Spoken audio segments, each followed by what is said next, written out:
Assalamualaikum warahmatullahi wabarakatuh. Kami dari kelompok 28 ingin menjelaskan rangkaian kontur modulus 11 dan 13. Nah, untuk rangkaian kontur modulus 11 dan 13 ada memiliki dua rangkaian, yaitu modulus 11 dan modulus 13 itu sendiri. Nah, untuk rangkaian modulus 11 akan dijelaskan oleh Muhammad Alif Al-Fajri. Kepada Alif, kami persilakan. Baik, saya akan menjelaskan rangkaian modulus 11. Pada rangkaian modulus 11 ini, rangkaian ini akan menghitung angka keluaran yang akan keluar hanya akan sampai ke angka sinyal angka ke-11, yaitu huruf A. Bisa dirunkan.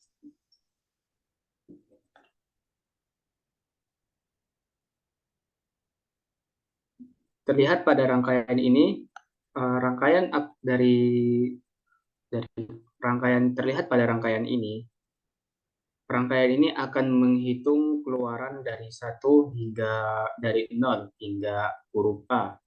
Karena modulus 11 dia hanya akan menghitung jika jika angkanya, jadi jika masukannya itu ada 4, maka dia seharusnya menghitung 16. Tetapi karena kita menggunakan sistem modulus, dia akan secara otomatis menghitung hingga ke-11, lalu dia akan mereset hitungan angkanya itu menjadi ke 0 kembali.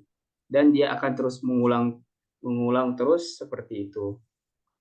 Ini dikarenakan kegunaan modulus itu sendiri yaitu untuk menghitung bilangan bulat. Ketika bilangan bulat yang dimasukkan itu benar, maka ketika inputan yang dimasukkan itu benar, maka dia akan menampilkannya secara digital pada hexadigitalnya.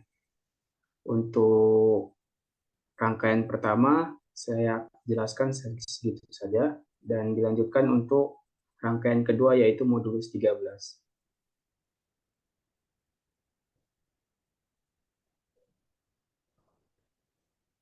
Baik, untuk modulus 13 saya akan coba jelaskan, di mana di sini untuk IC 74HC191 itu untuk input dari A, B, C, D, dan CTN, load, U, up and down itu kita hubungkan ke ground, dan untuk clock voltage itu ke clock, dan di sini untuk load itu kita hubungkan ke gerbang NAND, di mana untuk gerbang NAND ini kita hubungkan dengan output dari QA, QC, dan QD.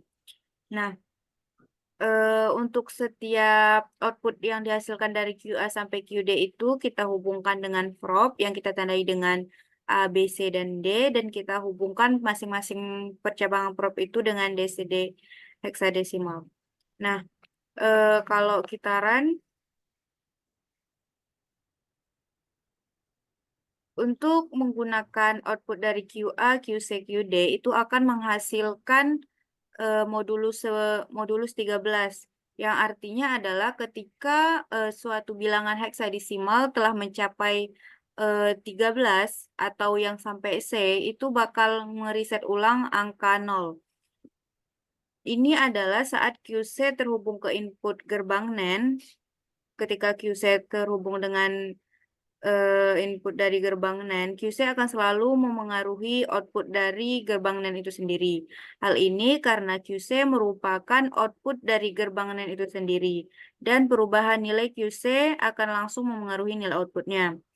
Nah, ketika nilai A mencapai 12, QC akan bernilai 1. Ini akan menyebabkan input kedua gerbang NAND itu bernilai 1, dan output NAND QC itu akan bernilai 0.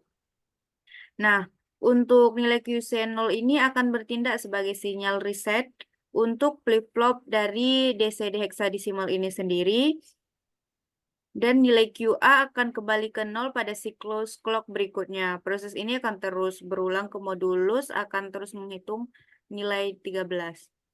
Nah, dari kedua rangkaian modulus 11 dan 12 ini, perbedaan utama antara kedua modulus ini adalah cara sinyal umpan balik antara QB dengan QC.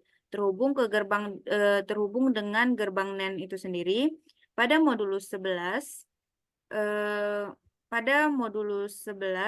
QB hanya memengaruhi output NAND ketika input pertama NAND bernilai 1, sedangkan pada modulus 13 selalu mengaruhi output dari gerbang NAND. Perbedaan ini menyebabkan perbedaan dalam cara kontrol modulus merespon nilai QA yang tinggi pada modulus 11. Mungkin cukup sekian untuk modul 4 yang bisa kami sampaikan. Lebih dan kurang kami mohon maaf. Kami akhiri. Wassalamualaikum warahmatullahi wabarakatuh.